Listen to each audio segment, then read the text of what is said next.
నీవే, అల్ఫాయు నీవే, ఒమేగాయు నీవే, ఆదియు నీవే, అంతము నీవే, అల్ఫాయు నీవే, ఒమేగాయు నీవే.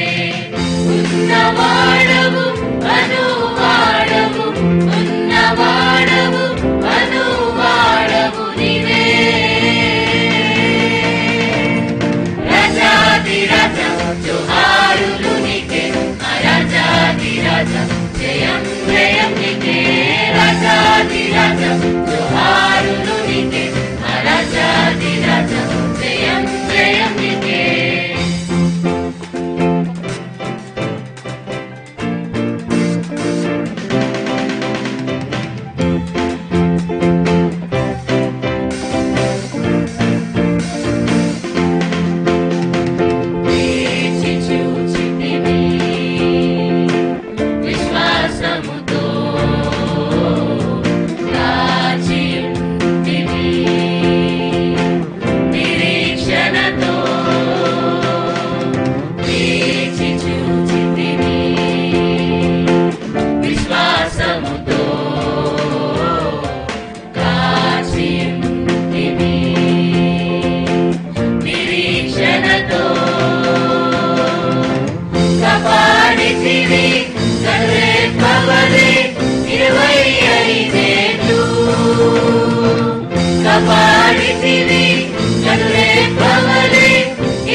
సఫలపరచి దీవించావు.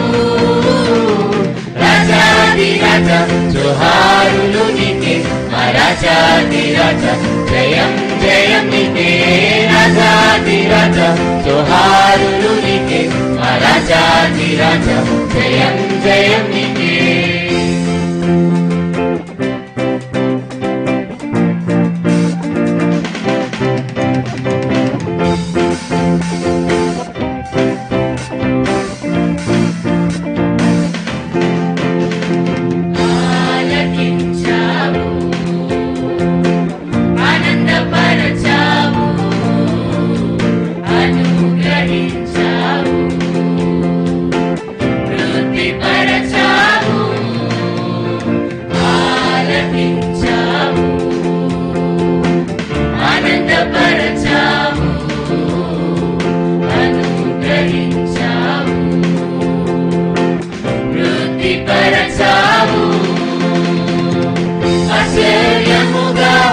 ఆశీర్వదించావు సియోను వాసులను,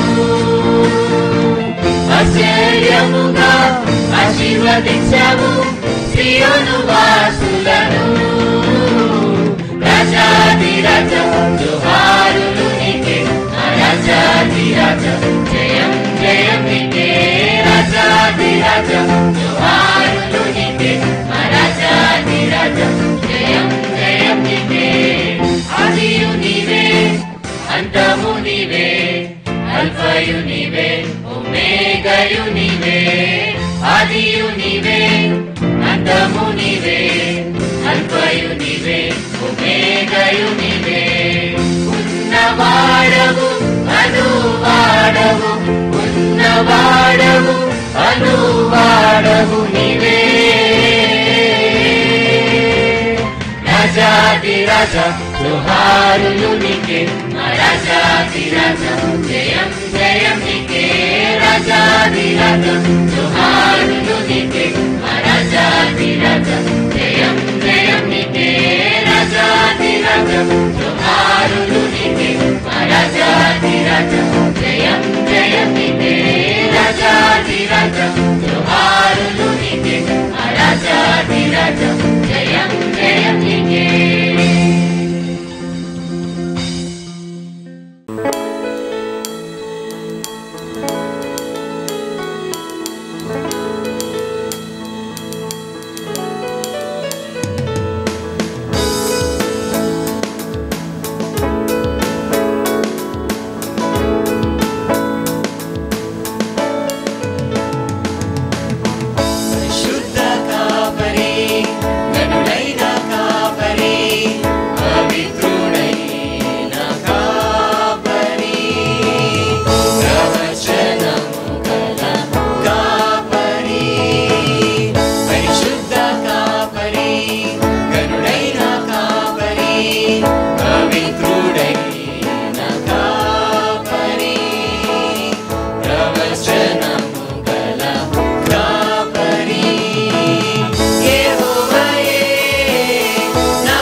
క్రీస్తునామున చేరిన ప్రతి ఒక్కరికి పరిశుద్ధుడు, నీతిమంతుడు, నిందారహితుడు అన్ని నామముల కంటే హెచ్చైన నామం కలిగిన యేసు ప్రభు నామమున మీకందరికీ శుభములు. మరి ఒకసారి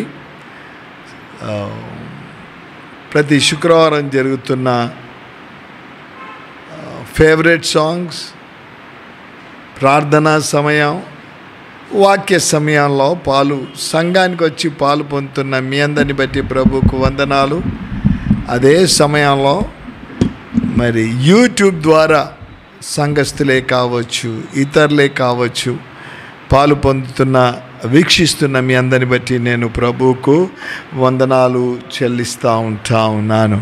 ప్రార్థన చేసుకొని మొదలు పెట్టుకుందాం. పరిశుద్ధుడైన తండ్రి, మరి బైబిల్ స్టడీ జరిగిస్తున్నాం. ఈ ప్రవచన వాక్యములను గ్రహించేవారు ధన్యులు అన్న మాట మీద సందేశాలు ఇస్తుంటుండగా కృప దయచేయండి. దీనదాసుడు జ్ఞానం కాదు ప్రభా, మీ జ్ఞానం ఈ దీనదాసునికి దయచేయండి. పరిశుద్ధాత్మ జ్ఞానం ఇవ్వండి, నడిపింపండి. యేసు నామమున ప్రార్థిస్తున్నాము తండ్రి, ఆమేన్. ప్రియ ప్రేక్షకులు, సంఘ విశ్వాసులు, సంఘంలో ఉన్నవారు, ఈ సంవత్సరము జనవరి మొదటి మాసం నుంచి మరి favourites song, prayer and Bible స్టడీలో సంఘానికి ప్రభు ఇచ్చిన వాగ్దానం, ఈ గ్రంథంలోని ప్రవచన వాక్యములు గ్రహించేవారు ధన్యులు అన్న మాట మీద బైబిల్ స్టడీ మనం జరిగిస్తున్నాం. ఆల్రెడీ ఇది అక్టోబర్ మాసం మొదటి ఫ్రైడే.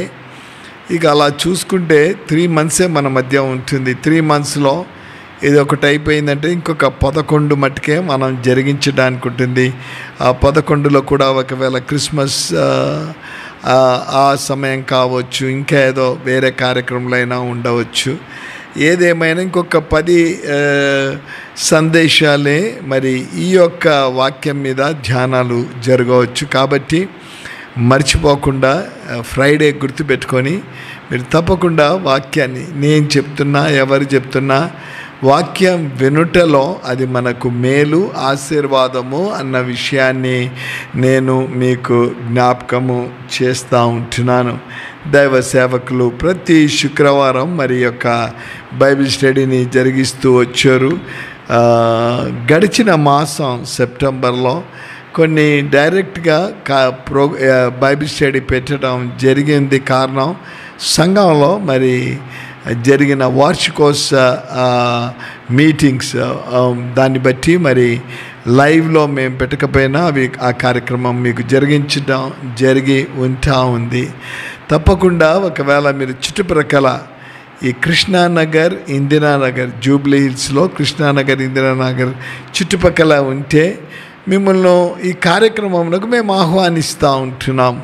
మీరు సంఘానికి వస్తే అది మీకు ఆశీర్వాదము అన్న విషయాన్ని కూడా జ్ఞాపకం చేస్తూ ఉంటున్నాను.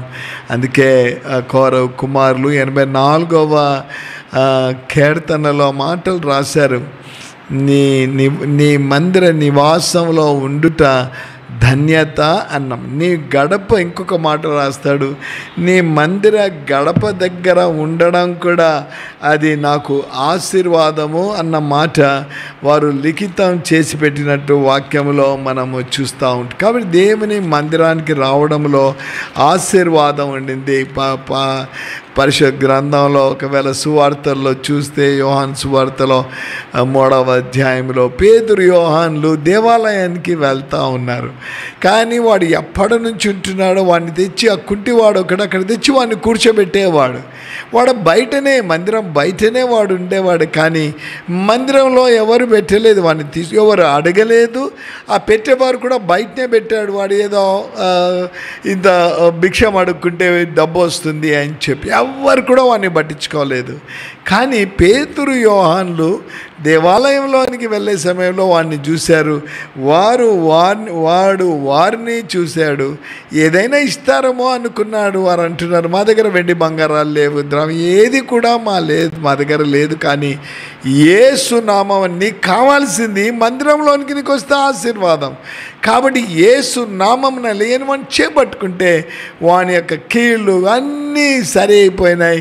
చక్కగా వాడు మరి నిలవబడ్డాడు, గంతులు వేశాడు, దేవుని ఆలయంలోనికి వెళ్ళాడు, పరిశుద్ధుడైన దేవుని యందు ఆనందించారు.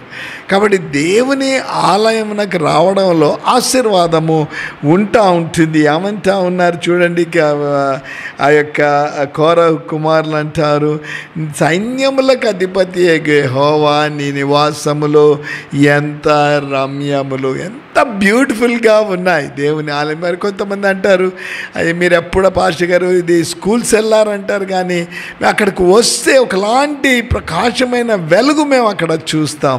దేవుని సన్నిధి అనుభవం. ప్రభుకు స్తోత్రం. కాబట్టి ఎవరైతే యూట్యూబ్లో వింటూ ఉన్నారో మీకు సమయం ఉంటే ఫ్రైడే రోజు తప్పకుండా రండి. కొన్ని పాటలు, చక్కని పాటలు మీరు వినగలుగుతారు, ప్రార్థనలో ఏకీభవించగలుగుతారు, బైబిల్ స్టడీలో కూడా మీరు పాలు పొందగలుగుతారు అన్న విషయాన్ని నేను మీకు జ్ఞాపకము చేస్తూ ఉన్నాను. రండి, జకరియా గ్రంథము 9వ అధ్యాయం. జకరియా గ్రంథము 9వ అధ్యాయము 9వ వచనం. చక్కగా బైబిల్లో కొన్ని గుర్తుపెట్టుకునేటివి చాలా ఉన్నాయి. నిర్గమకాండము 6:6, మత్తయి సువార్త 7:7, యోహాను సువార్త 14:14. ఇవి మీరు చాలా ఈజీగా గుర్తుపెట్టుకోవచ్చు. యోహాను 14:14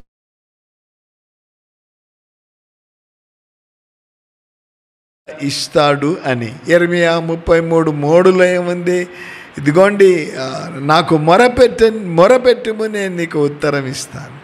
మత్తయి 7:7 రాయబడింది, అడుగుడి మీకు ఇవ్వబడి.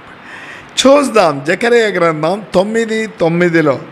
సియోను నివాసులారా, అంటే మనమే కాదంటే సియోను మందిర వస్తులే కాదు, సర్వలోకాన్ని ఉద్దేశించి ప్రభు మాట్లాడుతున్నాడు. సియోను నివాసులారా బహుగా సంతోషించుడి, యెరూషలేము నివాసులారా ఉల్లాసముగా ఉండుడి.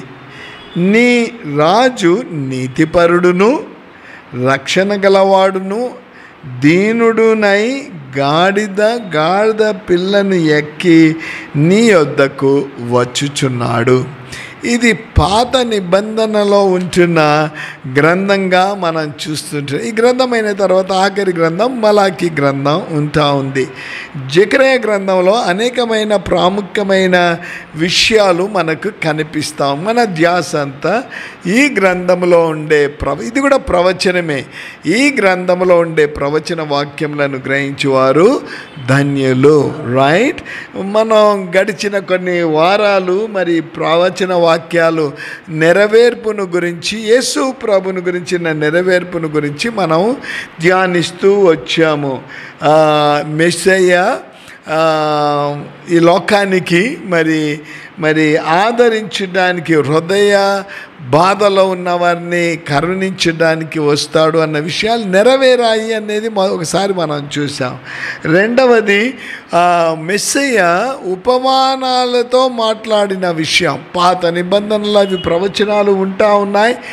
కీర్తన 78వ అధ్యాయంలో కావచ్చు, యెషయా గ్రంథం 6వ అధ్యాయంలో కావచ్చు, మత్తయి, అలా ఆ ప్రవచన వాక్యాలు నెరవేరాయి ఆయన ఉపమానాలతో చెప్పిన విషయాలు. ఈవెన్ మనం ఏం చూసామంటే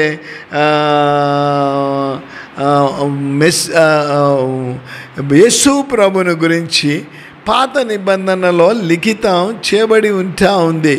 ఇదిగో మనకు కుమారుడు అనుగ్రహం, యెషయా గ్రంథం 9:6, మనకు కుమారుడు అనుగ్రహం, ఆయన భుజముల మీద రాజ్యభారమును, రాజుగా ఆయన వస్తాడు అన్న విషయాలు యెషయా గ్రంథంలో లిఖితం చేయబడ్డాయి.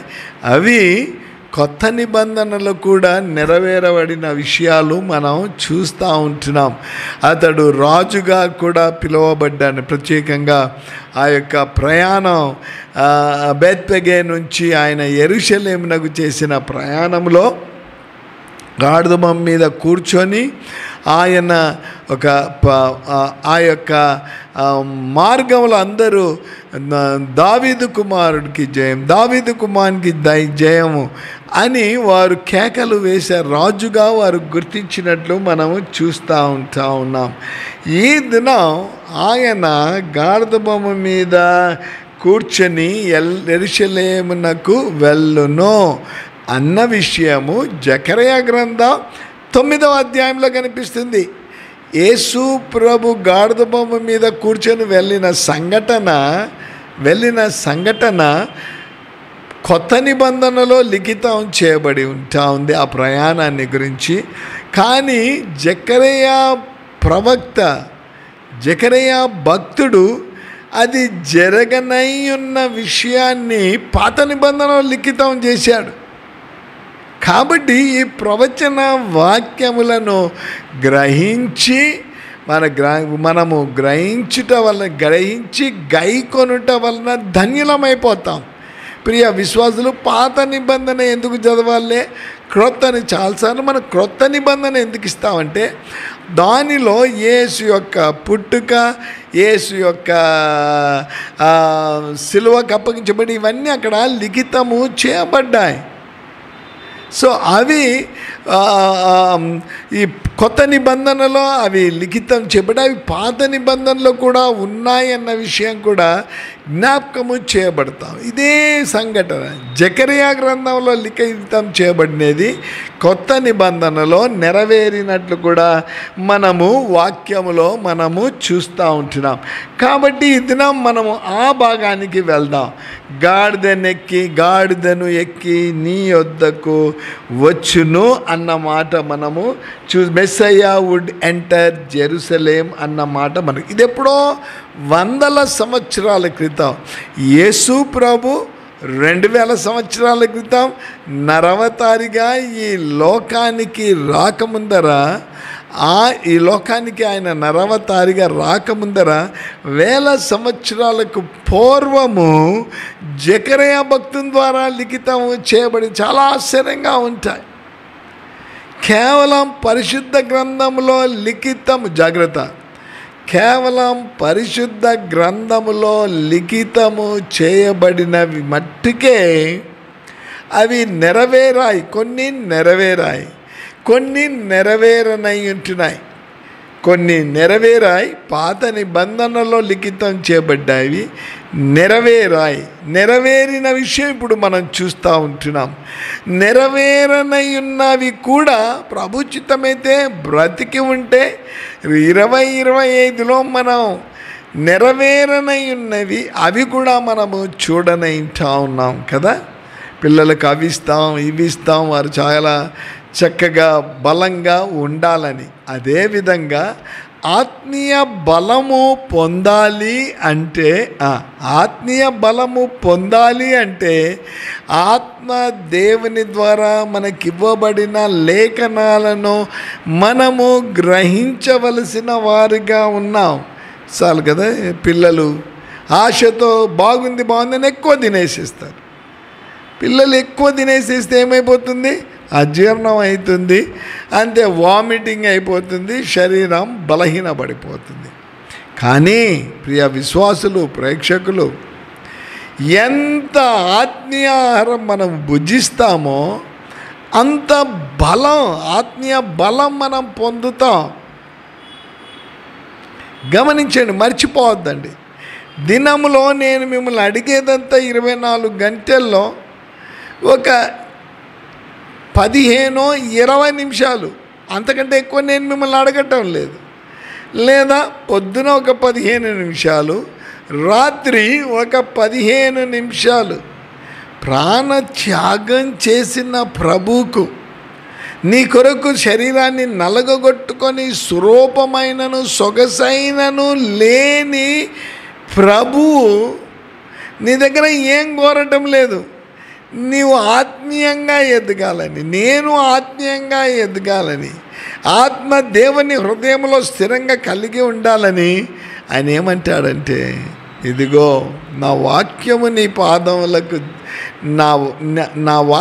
నీ పాదములకు దీపమును, నా త్రోవకు వెలుగై. కీర్తనకారుడు 119వ కీర్తన 105వ వచనంలో అంటాడు, యా నీ వాక్యము నా పాదములకు దీపము, నా త్రోవకు వెలుగా ఉంటుంది, అందుకే నీ వాక్యాన్ని నేను ప్రేమిస్తున్నాను.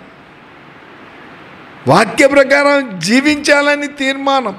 ప్రియ ప్రేక్షకులు, ప్రియ విశ్వాసులు, సంఘంలో ఉన్నవారు, ఆయన అంత ప్రేమించి త్యాగం చేసి నువ్వు నరకానికి వెళ్ళకుండా పరలోకానికి వెళ్ళడానికి ఒక చక్కని గ్రంథాన్ని మనకిచ్చి, ఇదిగో ఈ ప్రవచనాలు ఉన్నాయి, వాటి నెరవేర్పు తప్పకుండా జరుగుతుంది, అనుదినము నేను మీకు 24 గంటలు ఇచ్చాను కదా, నాకు ఒక అరగంట ఇస్తారని ప్రాణం పెట్టిన ప్రాణత్యాగి ఒకవేళ అడిగితే ఏం జవాబు చెప్తాం?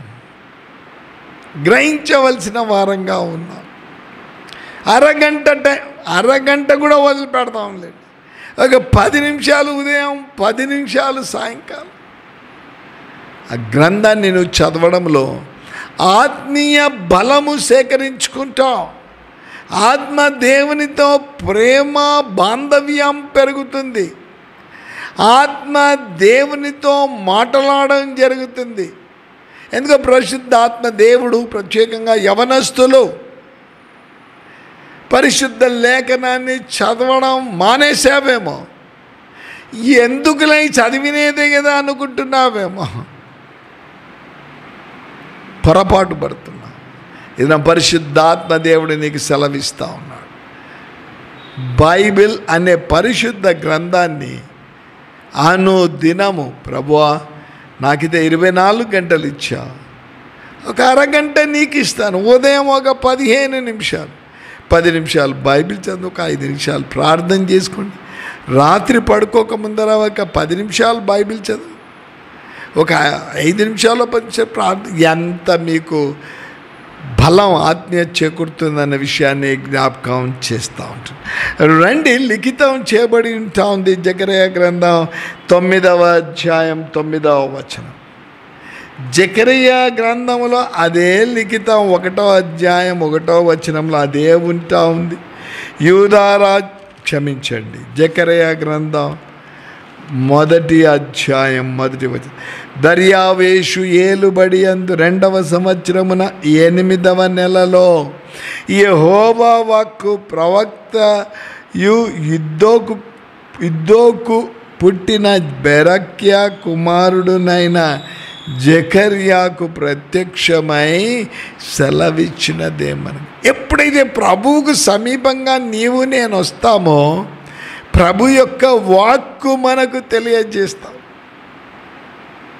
మన మధ్యకు బైబిల్ స్టడీ 27వ వార్షికోత్సవంలో వాక్యం అందించడానికి వచ్చిన దైవ సేవకులు వారు మేము కలిసినప్పుడు అంటూ ఉన్నారు,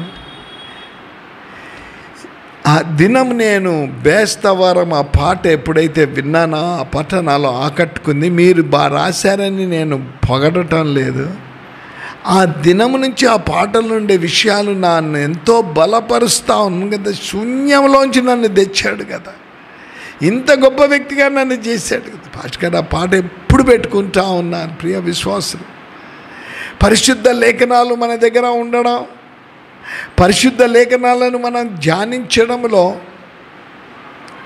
100 to 100% మేలే కలుగుతుంది అన్న విషయాన్ని కూడా నేను మీకు. సో జకర్యాకు దేవుని వాక్కు ప్రత్యక్షమైంది. ఆయన ప్రవక్త కదండి పాస్టర్ గారు, అందుకే ఆయనకు ప్రత్యక్షమైంది అంటారు. ప్రభువునందు ఎంతమంది విశ్వాసం ఉంచుతారో, ఎంతమంది ప్రభువుని హృదయంలో కలిగి ఉంటారో ఆయన యొక్క వాక్కు తప్పకుండా వారికి ప్రత్యక్షమయ్యేదిగా ఉంటా ఉంది. రానంటున్న మంగళవారం మన షార్ట్ మెసేజెస్ వస్తూ ఉంటాయి. సోమవారం ఇంటర్ డినామినేషనల్ పాస్టర్స్ అసోసియేషన్ వాళ్ళు పాస్టర్స్ వచ్చారు, దాదాపు 40 కంటే పైగా పాస్టర్ గారు వచ్చి అంటున్నారు, ఎప్పుడు నాకు ఆయనతో కలవలేదు నేను, అయ్యగారు మంగళవారం తప్పకుండా క్లుప్త సందేశం నేను వింటాను, మరి ఏమనిపిస్తుంది? ఆ కొద్ది సమయంలో దేవుడే మాట్లాడినట్టుగా అనిపిస్తాం. ఓ తల్లి, ఆవిడకు ఆయాసం, మాట్లాడితేనే ఆయాసం మొదలైపోతుంది. ఎక్కడ ఊపిరి ఆగిపోతుందో అనిపిస్తుంది. మంచిదమ్మా, బాగున్నారా? అయ్యగారు, ఇదిగో మంగళవారం ఈ వాక్యం చెప్పారు మీరు, క్లుప్త సందేశం. ప్రభు నాతో మాట్లాడు. ఎందుకు ఈ విషయాలు నేను మీకు జ్ఞాపకం చేస్తున్నానంటే, దేవునితో సంబంధం నీవు నేను ఎప్పుడైతే కలిగి ఉంటామో, ప్రభు నీతో నాతో మాట్లాడడం మొదలు పెడతాడు. God will start speaking to us. జకరియా ప్రవక్తతో మాట్లాడిన దేవుడు హగ్గై ప్రవక్తతో కూడా మాట్లాడాడు. చూడండి, హగ్గై గ్రంథం 1వ అధ్యాయం 1వ వచనం. రాజైన దర్యావేషు ఏలుబడి యందు 2వ సంవత్సరము 6వ నెల 1వ దినమున ప్రవక్తయగు హగ్గై ద్వారా యూదా దేశం మీద అధికారియు షెల్తీయేలు కుమారుడనైన జెరుబ్బాబెలుకును ప్రధాన యాజకుడును యెహోజాదాకు కుమారుడనైన యెహోషువకును యెహోవా వాక్కు ప్రత్యక్షమై ఈలాగు సెలవిచ్చెను. సైన్యములకు అధిపతియగు యెహోవా ఆజ్ఞ ఇచ్చినదేమనగా. ప్రవక్తలతో ప్రభు మాట్లాడాడు పాత నిబంధనలో. క్రొత్త నిబంధనలో అపోస్తలుల ద్వారా మాట్లాడాడు, సేవకుల ద్వారా ఆయన మాట్లాడాడు. ఈ దినం కూడా ఆయన మాట్లాడుతూ ఉన్నాడు. ఒకవేళ ఆయన మాటలు మనం వినకపోతే, మనం వినకపోవడమును బట్టి మనకు నష్టమే. ప్రభువుకేం నష్టం కలగదండోయ్, నష్టము మనకే. వస్తున్న మీ అందరి రెగ్యులర్గా వస్తున్న సంఘానికి వస్తున్న మీ అందరిని బట్టి నేను అభినందిస్తున్నాను.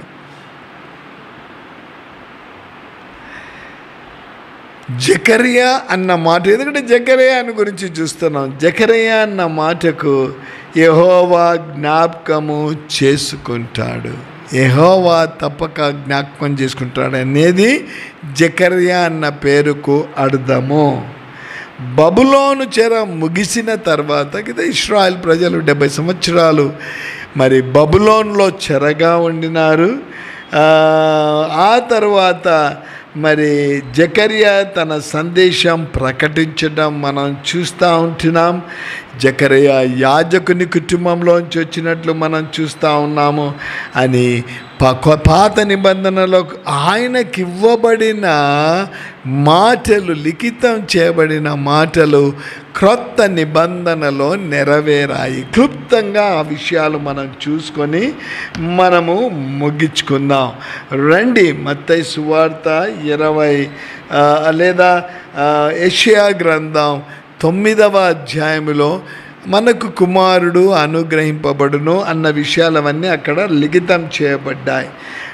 యెషయా గ్రంథం 11వ అధ్యాయం 1వ వచనం నుంచి 9వ వచనమును యెషయి మొద్దు నుండి చిగురు పుట్టును, ఈ విషయాలని మళ్ళీ చూసుకుంటూ వెళ్తే మనం యాక్చువల్లీ జకరియా గ్రంథం 9వ అధ్యాయం 9వ వచనంలో రాయబడిన విషయాలు మనం ధ్యానించడానికి సమయము సరిపోదు. ఈ 9వ అధ్యాయంలో కొన్ని విషయాలు మనకు అక్కడ కనిపిస్తూ ఉంది. మొదటిదేమో సియోను నివాసులారా అన్న మాట ఉంది, యెరూషలేము నివాసులారా అన్న మాట ఉంది, రాజు అన్న మాట మనకు కనిపిస్తూ ఉంటున్నాయి, నీతిపరుడు అన్న మాట మనకు కనిపిస్తున్నాయి, న్యాయవంతుడు అన్న మాట మనకు కనిపిస్తూ ఉంటుంది, ఆయన విడిపించేవాడు అన్న విషయం కూడా అక్కడ మనకు కనిపిస్తూ ఉంటుంది, ఆయన సాధుశీలుడు అన్న విషయం అంటే కొంచెం కిందికి చదువుకుంటూ వెళ్ళాలి.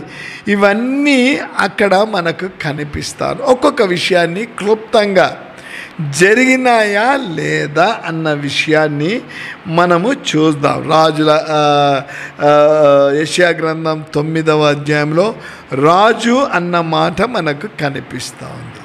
రైట్, ప్రవచనాలు నెరవేరాయా లేదా అని చెప్పడానికి మత్తయి సువార్త కదా, ఇది అయితేనే మత్తయి సువార్త మొదలవుతుంది. 2వ అధ్యాయం, మత్తయి సువార్త 2వ అధ్యాయం 2వ వచనం. యూదుల రాజుగా పుట్టిన వాడెక్కడనున్నాడు? తూర్పు దిక్కున మేము ఆయన నక్షత్రము చూచి ఆయనను పూజింపవచ్చితిమి. జకరియా గ్రంథములో ఇదిగో నీ రాజు అన్న మాట కనిపిస్తుంది. మత్తయి సువార్త 2వ అధ్యాయంలో యూదుల రాజుగా పుట్టినవాడు. ఆ తూర్పు దేశపు జ్ఞానులు వచ్చి అక్కడ హేరోదు రాజుని అడుగుతున్నారు, యూదుల రాజు ఎక్కడున్నాడు? హేరోదు యూదులకు రాజునని ప్రకటించుకో, కానీ యూదులకు రాజుగా పుట్టింది. నెరవేర్పు. ఏం నెరవేర్పు? ప్రవచనముల నెరవేర్పు. చాలా గ్యాప్ ఉన్నది పాత నిబంధనకు క్రొత్త నిబంధనకు. ఆ తర్వాత లిఖితం చేయబడినవి నెరవేరాయి.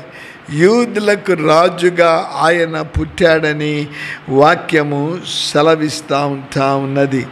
యోహాను సువార్త 18వ అధ్యాయం, యోహాను సువార్త 18వ అధ్యాయము 29వ వచనం నేను మీకు చదువుతాను, దయచేసి మీరు వినండి. 29వ వచనం. కావున పిలాతు, క్షమించండి కొంచెం ముందుకు, నువ్వు రాజువా అని అతడు అడగడం మనం చూస్తూ ఉన్నాము. అక్కడ ఆ మాట కనిపిస్తూ ఉంది అమ్మా. 7వ వచనం అమ్మా, 37వ వచనం. గుడ్. అందుకు పిలాతు, నీవు రాజువా అని ఆయనను అడగగా, యేసు నీవన్నట్టు నేను రాజు. సియోను కుమారి ఉల్లాసంగా ఉండు, సంతోషంగా ఉండు, నీ రాజు గాడిదమ్మ పిల్ల మీద కూర్చొని వస్తూ ఉన్నాడు.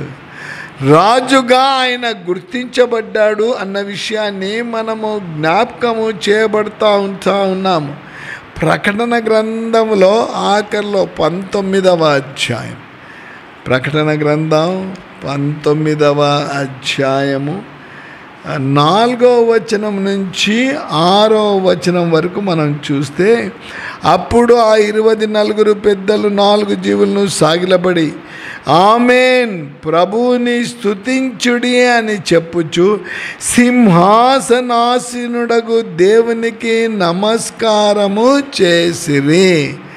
సామాన్యంగా ఎవరికి నమస్కారం చేస్తారు అనుకుందాం. ఒక చీఫ్ మినిస్టర్ ఉంటే చీఫ్ మినిస్టర్కు నమస్కారం చేస్తారా, లేదంటే ఆయన దగ్గర ఉండే పనివానికి నమస్కారం చేస్తారా? చీఫ్ మినిస్టర్ గొప్ప ఆయన కాబట్టి. కానీ కొంతమంది ఆ పనివానికి కూడా నమస్కారం చేస్తాడు.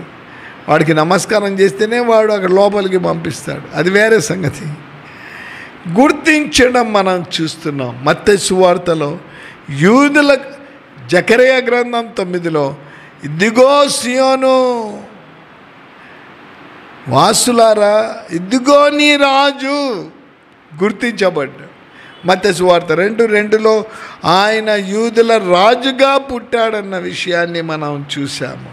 అంతేకాకుండా ఈ యొక్క యోహాను సువార్త 18వ అధ్యాయము 37వ వచనంలో కూడా అదే మాట మనము చూస్తూ మనము వచ్చాము. అంతేకాకుండా ప్రకటనలకు ఆయన రాజులకు రాజు అన్న విషయాన్ని కూడా మనం ఆయన గురించి ప్రవచనం నెరవేరుట మనం చూస్తున్నాం. 2వ విషయం, ఆయన నీతిపరుడు, రైచియస్ మ్యాన్ అన్న మాట మనకు కనిపిస్తూ ఉంది. అతడు రాజు, ఏ దోషము, పిలాతు అంటాడు కదా, ఈయనలో నాకేమీ దోషం కనిపించటం లేదు. మనల గురించి ప్రభు చెప్పగలుగుతాడా? ఇదిగో ఈమె నా కుమార్తె, ఈయన నా కుమారుడు, వారిలో నాకు ఏ దోషం కనిపించటం లేదు. అప్పుడే నీలో ఉల్లాసం సంతోషం ఉంటుందని వాక్యము సెలవిస్తూ ఉంటుంది. ఆయనను గురించి ఇంకో మాట చెప్పబడింది, రక్షణ గలవాడునై, రక్షించుటకు వచ్చున్నాడు. పాపులను రక్షించుటకు ఆయన వచ్చినట్లు మనము వాక్యములో ఎవరు చెప్పారు? జకరియా మాటలు అంటా ఉన్నాడు, రక్షగలవాడును దీనుడై. గార్ధబం మీద కూర్చున్నాడే కానీ ఆ గార్ధబము ఏ విధంగా తన్ను తాను తగ్గించుకుంటుందో, ఆ గార్ధబము మీద గార్ధబం మీద ఎప్పుడైనా ఆ మురికి బట్టలు వేస్తూ ఉంటారు, అయినా అది తగ్గించుకుంటారు. ప్రభువు పరిశుద్ధుడు,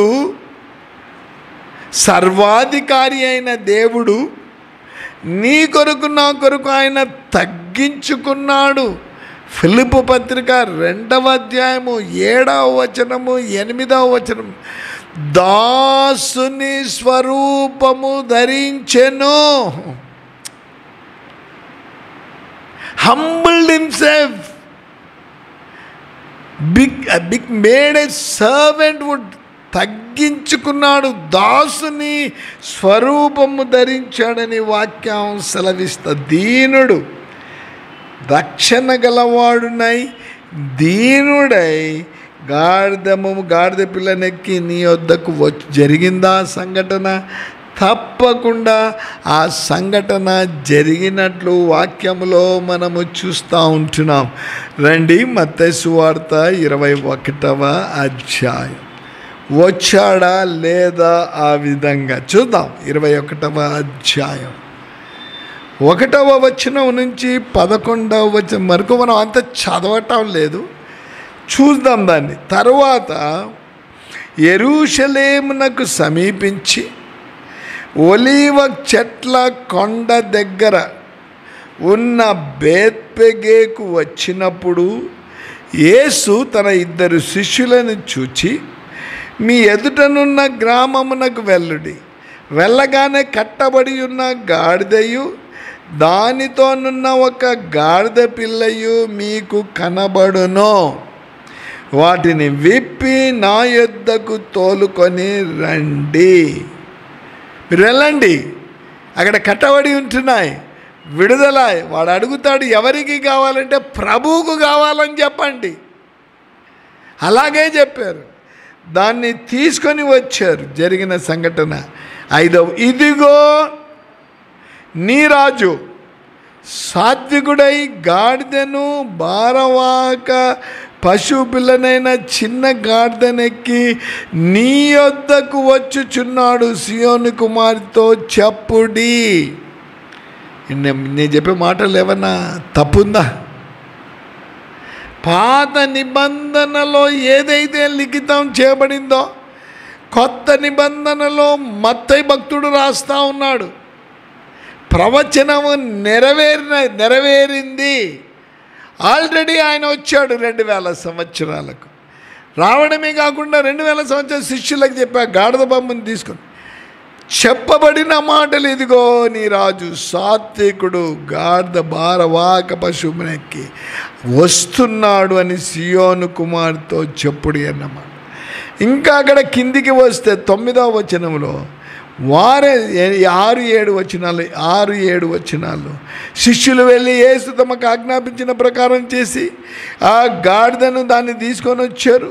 ఆ తర్వాత బట్టలు వేయగా ఆయన బట్టల మీద కూర్చుండను. తర్వాత జరిగిన సంఘటన కేకలు వేస్తున్నారు, ప్రభు పేరట వచ్చువాడు స్తుతింపబడును గాక, దావీదు కుమారునికి జయము. జరిగిందా అండి? జరిగిందా లేదా? జరిగింది 2000 సంవత్సరాల క్రితం. వస్తాడు అనేది, గాడిద పిల్ల మీద కూర్చొని వస్తాడు అనేది నెరవేరిపోయింది, నెరవేర్చబడినట్లు వాక్యంలో మనం చూస్తున్నాం. ఆనాడు జకరియా ద్వారా 9వ అధ్యాయం 9వ వచనంలో రాయబడిన మాట మత్తయి సువార్తలో చదివినది ఉన్నది ఉన్నట్టుగా జరిగినప్పుడు ఆయన లోకానికి వచ్చి మానవాళి కొరకు ప్రాణత్యాగం చేసి వెళుతూ అన్నాడు, నేను తిరిగి రానేంటున్నాను, నేను వస్తాను, త్వరగా వస్తాను. 2000 సంవత్సరాలు అయిపోయింది, ఇంకా రాలేదు కదా అని ఒకవేళ నిర్లక్ష్య భావము చూపిస్తే, ఏమి దినం బైబిల్ చదవకుంటే ఏమైతుందిలే అని నిర్లక్ష్యం చూపిస్తే, సాతాన్ అంటాడు రేపు కూడా చదవద్దు, అన్నీ కలిపి వారం అయినాక చదువు అంటాడు. సో వారం అయినాక సాతాన్ అంటాడు ఇవన్నీ చదవడానికి ఒక అరగంట పడుతుంది, ఎందుకులే ఈ వారం వదిలేసి మళ్ళీ ఫ్రెష్గా సోమవారం మొదలుపెట్టు. నిర్లక్ష్య భావం వాడు తీసుకొని వస్తాడు.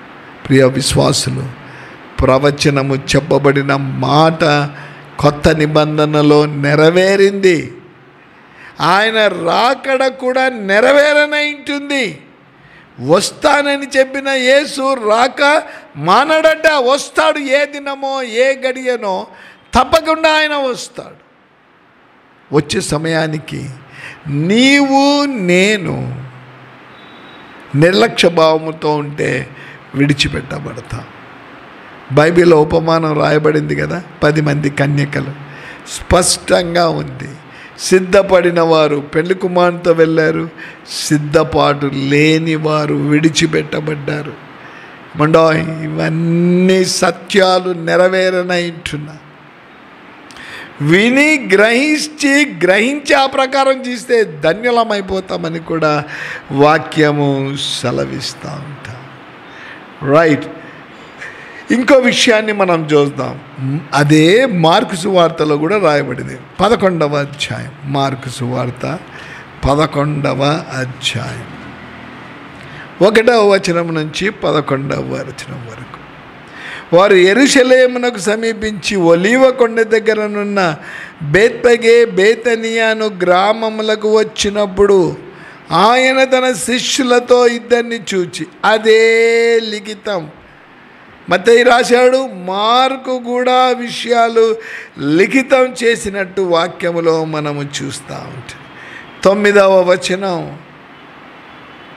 మరియు ముందు వెళ్ళుచుండిన వారు వెనక వచ్చుచుండిన వారును జయము ప్రభు పేరట వచ్చువాడు స్తుతింపబడునుగాక రాజుగా వారు గుర్తించారు. ప్రియ విశ్వాసులు, రాజాదిరాజైన ప్రభువు, రాజాదిరాజు ఉండే నివాసంలో నీవు నేను కూడా ఉండడానికి ఏ విధంగా గాఢత్వము తగ్గించుకుందో ఆ విధంగా ఆయన నీ కొరకు నా కొరకు తగ్గించుకొని పరమును విడిచి ఇహలోకానికి వచ్చి ప్రాణత్యాగం చేసి రక్షణను ఇచ్చి కుమారులుగా కుమార్తెలుగా స్వీకరించి, ఓ దినం మీ కొరకు వస్తాను, మిమ్మల్ని తీసుకొని పోతానని చెప్పి ఎప్పుడు వస్తాడో తెలియదు. ప్రవచనములు తప్పకుండా నెరవేర్చబడతాయి అన్న విషయాన్ని నేను మీకు జ్ఞాపకము చేస్తూ ఉంటున్నాను.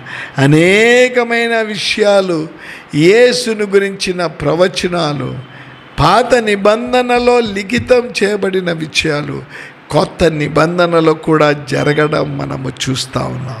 ఒక్కొక్క సంఘటననే నేను మీకు జ్ఞాపకం చేస్తూ ఉన్నాను. మరి ఒకసారి ఆ విషయాలు జకరియా గ్రంథంలో 9వ అధ్యాయం 9వ వచనంలో, సియోను నివాసులు మీరు సంతోషించండి, ఎందుకంటే ఇదిగో మీ రాజును గురించిన విషయాలు అక్కడ లిఖితం చేయబడ్డాయి. గాడిద బొమ్మ మీద వస్తాడు అని లిఖితము చేయబడిన విషయాలు తన సంవత్సరముల తర్వాత కొత్త నిబంధనలో నెరవేరినట్లు మనం యెషయా గ్రంథం 7వ అధ్యాయం 14వ వచనంలో, ఇదిగో అతనికి ఇమ్మానుయేలు అని పేరు పెట్టదువు అని రాయబడిన పాత నిబంధనలో రాయబడిన యెషయా గ్రంథంలో లిఖితం చేయబడినది కొత్త నిబంధనలో యోసేపుతో ఆ మహాదూత చెప్తా ఉంది, అతనికి నీవు ఇమ్మానుయేలు అని పేరు పెట్టుదు. జరిగిందండో. సాక్షాత్తు జరిగింది. కాబట్టి యేసు రాకడ డెఫినెట్గా రానై ఉంటా ఉంది. ఎప్పుడు వస్తుందో, ఏమి సంగతో ఏమీ తెలియదు, ఎప్పుడో వచ్చేస్తుంది. మానవుని జ్ఞానం ఎంతగా పెరిగిపోయిందంటే, ఈ మధ్య ఒక యవనస్తుడు వచ్చాడు మా దగ్గరికి. ఆ ఫోటోలో ఒక ఆమె చనిపోయిన అమ్మ ఫోటో పెట్టాలి అంటే అప్పుడు ఉన్నట్టు పెట్టాలి, అప్పుడు లేదు కదా. ఎంతగా జ్ఞానము ఇదైపోయిందంటే, ఆ మధ్యలో ఆవిడ కూర్చున్నట్టు దీనిలో జరిపేసి ఆవిడ మధ్యలో కూర్చున్నట్టు ఫోటో పెట్టేశారు. మానవుని జ్ఞానం పెరిగిపోతుంది, యుద్ధాలు మొదలైపోతున్నాయి, కరువులు వచ్చేస్తాం, ఊహించని సంఘటనలు జరుగుతున్నాయి. ప్రియ విశ్వాసులు, సిద్ధపాటు లేకపోతే, ప్రవచనములను గ్రహించి గైకొని ఆ విధంగా జీవిస్తేనేమో ధన్యులమైపోతాం. పెడచెవిని పెడితే సాతానుకు సమీపమైపోతాం. కొన్ని విషయాలు నేను మీకు జ్ఞాపకం. 9:9 జకరయాలో జరిగిన సంఘటన మత్తయి భక్తుడు రాశాడు, మార్కు భక్తుడు రాశాడు, లూకా భక్తుడు రాశాడు, యోహాను, నలుగురు రాశారు ప్రాముఖ్యం కాబట్టి. సో ఇది మేము పాఠం నేర్చుకుంటాం. ఆయన ఆరోహణమైపోయాడు, బాయ్ బాయ్ అని చెప్పాడు, ఆరోహణమై వెళ్ళినాడు. కానీ అక్కడ ఉంటున్న మనుషులు ఏం చేశారంటే, ఎందుకు గల్లిలయ్య మనుషులారా, ఎందుకు అలాగా తేరుచు వస్తాడా లేదా అనుమానమా? లేదు, వస్తాడు, తప్పకుండా వస్తాడు. ఆయనే చెప్పాడు ప్రకటన గ్రంథంలో, యోహాను భక్తునితో లిఖితం చేయించాడు, ఇదిగో నేను త్వరగా వస్తున్నానని లిఖితం. తప్పకుండా కార్యం జరగనే. విశ్వసిస్తున్నావా? జాగ్రత్త పడుతున్నావా? ఆయన వచ్చే సమయానికి ఆయన నీతిమంతుడు, మనం నీతిగా ఉండాలి. ఆయన పరిశుద్ధుడు, మనము పరిశుద్ధులుగా ఉండాలి. ఆ రాజ్యానికి ఆయన వారసుడు, ఆ రాజ్యంలో మనము ఉండాలంటే ఆయనను పోలి మనం ఉంటున్నామా? ఆ విధంగా పరీక్షించుకుందాం, పరిశీలన చేసుకుందాం. ప్రవచనాలు నెరవేరాయి, ప్రవచనాలు కూడా నెరవేరనై ఉన్నాయి. నెరవేరిన వాటిని చూస్తున్నాం, నెరవేరనై ఉన్న వాటిని గురించి కూడా తెలియచేశాం. నిర్లక్ష్య భావం వస్తే విడిచిపెట్టబడతాం. నేను మిమ్మల్ని భయపెట్టడం లేదు, కానీ ఎప్పుడు ఆ దినం వస్తుందో తెలియదు. ప్రతి దినమట కేవలం హైదరాబాద్ పట్టణంలోనే దాదాపు 700 మంది చనిపోతారు. ఇది ఎప్పుడు వార్త అంటే 10 సంవత్సరాలు. ప్రతిదినం హైదరాబాద్ పట్టణంలోనే. అలాగే చూసుకుంటే తెలుగు రాష్ట్రాల్లో ప్రతిదినం, అలా చూసుకుంటే దేశంలో ప్రతిదినం, ప్రపంచంలో ఎంతమంది పోతారు. ఒకవేళ ఈ దినం నాకే ఆఖరి కావచ్చు, నీకే ఆఖరి కావచ్చు, కానీ నిరీక్షణ కలిగి ఉన్నావా? ప్రభు వస్తే, నన్ను పిలిస్తే ప్రభు దగ్గరికి వెళ్తాను, ప్రభు వస్తే మార్పు చెందుతాను అన్న నిరీక్షణతో ఉంటున్నావా? లేకుంటే ఈ దినమే నీ జీవితాన్ని నువ్వు సరి చేసుకోవాలి. ప్రార్థన చేసుకుందాం. ప్రార్థనలో ఎక్కడున్నా ప్రార్థనలో ఏకీభవించండి. ప్రభు నీతో మాట్లాడు. ప్రియ ప్రేక్షకులు, యూట్యూబ్లో వాక్యం వింటున్నవారు, ప్రవచనం నెరవేరిందండోయ్. జకరయాకు తెలియజేసిన ప్రవచనం క్రొత్త నిబంధనలో నెరవేరింది. గాడిద పిల్ల మీద కూర్చొని ప్రయాణం చేశాడు బేత్పగే నుంచి యెరూషలేము. ఆ ప్రభు అంటా ఉన్నాడు, ఇదిగో నేను త్వరగా వస్తాను, వాని క్రియల ఫలితం ఇస్తాను. నీ క్రియల ఫలితం ఇస్తాడు. నువ్వు ఆయన యందు విశ్వాసం ఉంచి యేసును కలిగి జీవిస్తూ ఉంటే ఆయన ఇస్తాడు. పరలోక సంబంధమైనవన్నీ నీకు ఇస్తాడు. ఒకవేళ ప్రభుకు దూరంగా ఉంటే అన్నీ పోగొట్టుకుంటాం. సహవాసం పోగొట్టుకుంటాం, స్వాస్యం పోగొట్టుకుంటాం. ఇంకా నిర్లక్ష్య భావంతో ఉంటే, ఎందుకు ఈ దినమే ప్రభువా నిర్లక్ష్యం చేశాను, నీ వాక్యాన్ని నిర్లక్ష్యం చేశాను. నీ గ్రంథాన్ని నిర్లక్ష్యం చేశాను, ఆఖరికి నిన్నే నిర్లక్ష్యం చేశాను. లోకం వైపు నా నేత్రాలు వెళ్ళిపోతాయి. క్షమించు. నీ వైపే ఉండాలి, నీ మాటలు వినాలని, నీ మాటలు గ్రహించాలని ఆశ కలిగి ఉన్నానంటే ప్రభు మరొకసారి క్షమించి నీకు కావలసినవి ఆయన దయచేస్తాడు. పరిశుద్ధుడైన ప్రేమ కలిగిన తండ్రి, మీకు వందనాలు, స్తోత్రం. నేను బైబిల్ స్టడీలో మాకు తోడుగా ఉండి నడిపించాను. జకరియా భక్తుని ద్వారా లిఖితం చేయబడిన మాటలు క్రొత్త నిబంధనలలో నెరవేరాయి. అదేవిధంగా కొన్ని ప్రవచనాలు ఇంకా నెరవేరాలి. మీ రాకడ నెరవేరాలి. మీ నివాసంలో మేము ఉండేది నెరవేరాలి. ప్రభువా, ఎందరైతే ఇంకా నిర్లక్ష్యంతో ఉన్నారు, ఈ దినం ఎందరైతే వాక్యానికి స్పందించినోనో, నేను తప్పిదాలు చేశాను, లోకరీతిగా జీవించాను, ప్రభువా నన్ను క్షమించని మీ దగ్గర క్షమాపణ కోరారు. వారిని క్షమించి మీ రాకకు వారసులుగా ఉండడానికి ఆత్మీయంగా వారు ఎదిగే కృప దయచేయండి. శరీర బలహీనతలతో ఉంటే విడుదల దయచేయండి. మానసిక బాధలుంటే విడుదల దయచేయండి. ఆర్థిక సమస్యలుంటే విడుదల దయచేయండి. గర్భఫలం లేకుండా నిరుత్సాహంలో ఉంటే గర్భఫలము దయచేయండి. వివాహాలు కాకుండా నిరుత్సాహంగా ఉంటే వివాహాలు జరిగే కృప దయచేయండి. గర్భఫలం పొందిన వారు క్షేమమైన ప్రసవం కలగాలని ఎదురు చూస్తుంటే క్షేమ ప్రసవం వారికి దయచేయండి. ఎందరైతే నాయన కాళ్ళ కీళ్ళ నొప్పులతో బాధపడుతున్నారో ముట్టండి, స్వస్థపరచు. మెదడు వ్యాధితో ఉన్నారో ముట్టండి ప్రభువా. గుండె జబ్బుతో ఉన్నారో ముట్టండి ప్రభువా. స్వస్థత ఇయ్యండి, శారీర స్వస్థత ఇయ్యండి, ఆత్మీయ స్వస్థత ఇయ్యం.